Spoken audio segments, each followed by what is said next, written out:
Welcome back to my channel Ashna's blue house blog. कैसे हैं आप लोग? आई होप आप सब अच्छे होंगे, मैं भी अच्छी हूँ।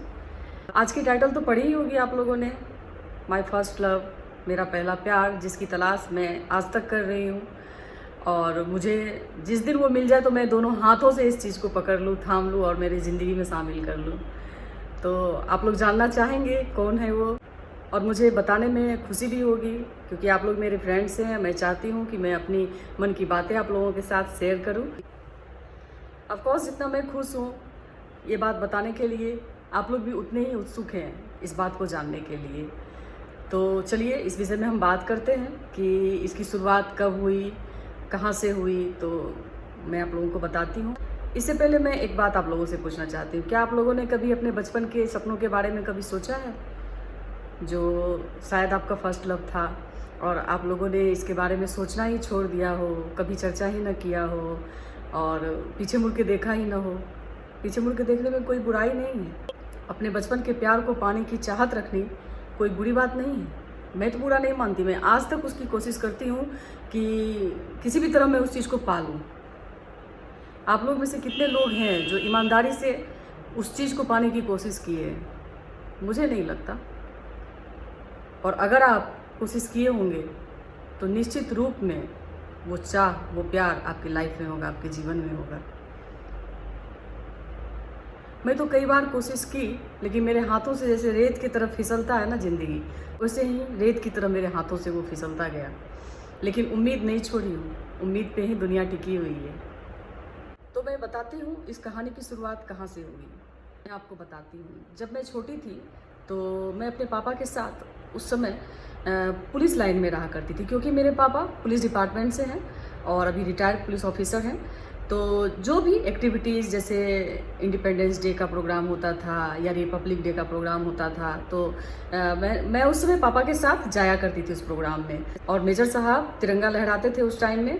अभी पता नहीं कौन है एसपीडीएम, कौन तिरंगा फहराते हैं, वो तो मुझे आइडिया नहीं है। लेकिन उस टाइम में मेजर साहब तिरंगा फहराया करते थे और मैं लाइन में सबसे आगे खड़ी रहती थी और सब मुझे बहुत प्यार भी करते थे। मेरे पापा का अपने डिपार्टमेंट में बहुत ज़्यादा मान सम्मान था, जिस कारण से लोग मुझे भी बहुत प्यार करते थे। और मैं डिसिप्लिन तो रहती ही थी, पापा का इतना सख्त कानून था, इतनी अच्छी परवरिश हम लोगों की हुई थी कि कहीं भी जाती तो कोई भी बहुत प्यार से हम लोगों के साथ बातचीत करते। तो मेजर साहब मुझे बुलाते और मेरे से बात करते और सबको जो प्लेट में जलेबी और नमकीन वगैरह कुछ देते तो मुझे एक्स्ट्रा दिया करते थे, मुझे याद है। तो और क्या होता था, रोज़ सुबह में और शाम में, जैसे कि सुबह में आप झंडोत्तोलन करते हैं पर डे, सुबह में झंडा चढ़ाने के टाइम में जन गण मन का बजाया जाता था। उसमें क्या समझ में नहीं आ रहा है, वो बैंड बाजे टाइप का नहीं होता है, वही बजाया जाता था। तो मैं दौड़ के भागती थी, जबकि मेरा स्कूल का टाइम होता था, लेकिन जब मैं सुनती थी ना तो मैं दौड़ के भागती थी जब तिरंगा लहराया जाता था। तो और जा करके वहाँ खड़ा होकर के, जब जहाँ पुलिस लोग सब खड़े रहते थे, अंकल लोग, वहीं जा करके मैं भी जन गण मन गाना शुरू कर देती थी।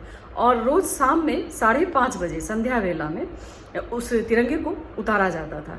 तो उस टाइम में भी जन गण मन का आवाज़ जब मैं सुनती थी, और क्योंकि उसके पहले सावधान विश्राम, परेड सावधान विश्राम करके जो बोलते थे, तो मैं भागती थी फिर कि मुझे जाकर के उसमें जाकर के शामिल होना। तो ये मेरा रोज़ का एक्टिविटीज़ था।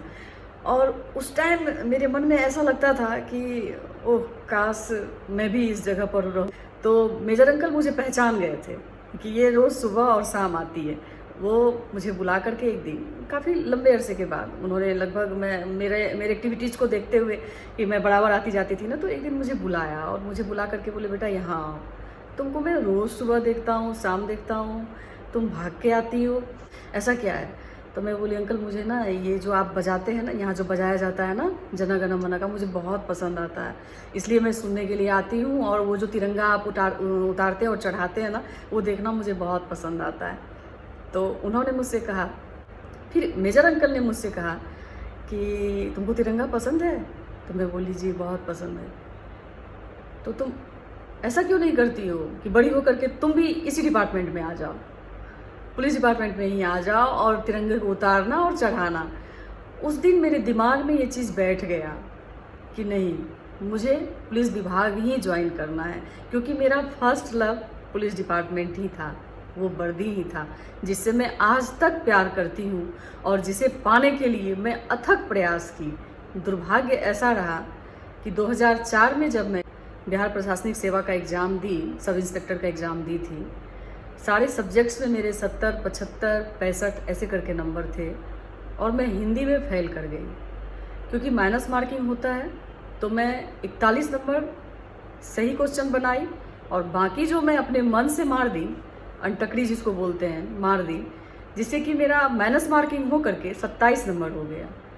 अगर वो 30 नंबर हो जाता कम से कम, जैसे 41 था अब और 10-11 नंबर कट के 30 पे रहता, तो आज भी मैं प्रशासनिक पदाधिकारी रहती, पुलिस पदाधिकारी रहती। मेरे बैच के जितने भी मेरे फ्रेंड्स हैं जिनके साथ मैं उस टाइम तैयारी करती थी, आज वो अच्छा काम कर रहे हैं, अपने पुलिस डिपार्टमेंट का नाम रोशन कर रहे हैं, बहुत ईमानदारी और निष्ठा के साथ काम कर रहे हैं। और उन्हें देख करके मुझे इतनी प्रसन्नता होती है, इतनी खुशी होती है और एक मलाल आज तक दिल में है कि मैं पुलिस पदाधिकारी नहीं बन पाई।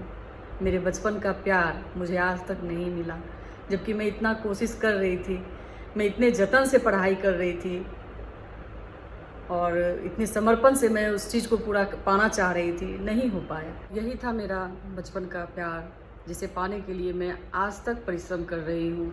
कभी भी कोई भी मुझे कहीं से भी जानकारी मिल जाए कि प्रशासनिक सेवा की वैकेंसी निकली हुई है, मैं जाती हूँ, मैं उससे अप्लाई करती हूँ, लेकिन अब नहीं हो पा रहा है। शायद पहले की तरह मैं मेहनत भी नहीं कर पा रही हूँ, क्योंकि दिमाग तो बहुत जगह अपने काम पे, घर पे, परिवार पे बहुत जगह चला गया है। लेकिन कोशिश करने से मैं बाज नहीं आती हूँ, मैं कोशिश हमेशा करती हूँ और मेरी ये कोशिश तब तक जारी रहेगी जब तक कि मेरा प्रशासनिक सेवा में जाने का एज बाकी रहेगा। मैं कोशिश करती रहूँगी, आगे ऊपर वाला जो करे। जाना था कहाँ, चली आई कहाँ। बनना था पुलिस पदाधिकारी, बन गई वकील, क्योंकि मेरे पापा का सपना था कि वकालत पढ़ना है, कुछ अच्छा करना है। तो मैं सोची नहीं, माता पिता के आज्ञा का अवहेलना नहीं करना चाहिए। अगर वो चाहते हैं तो ठीक है, मैं वकालत भी पढ़ूँगी। तो इसी बहाने कभी कभार पुलिस पदाधिकारी से मुलाकात तो ही जाया करेगी। आज भी पुलिस डिपार्टमेंट मेरी इतनी बड़ी कमजोरी है कि मैं, मेरे फेसबुक पर अगर किसी पुलिस पदाधिकारी का फ्रेंड रिक्वेस्ट आता है तो मैं बिना कुछ देखे, बिना कुछ सुने, बिना प्रोफाइल चेक किए तुरंत एक्सेप्ट करती हूँ कि ना, पुलिस विभाग का है ना, ये तो मेरा फर्स्ट लव है, तो चलो एक्सेप्ट तो कर ही लेना है।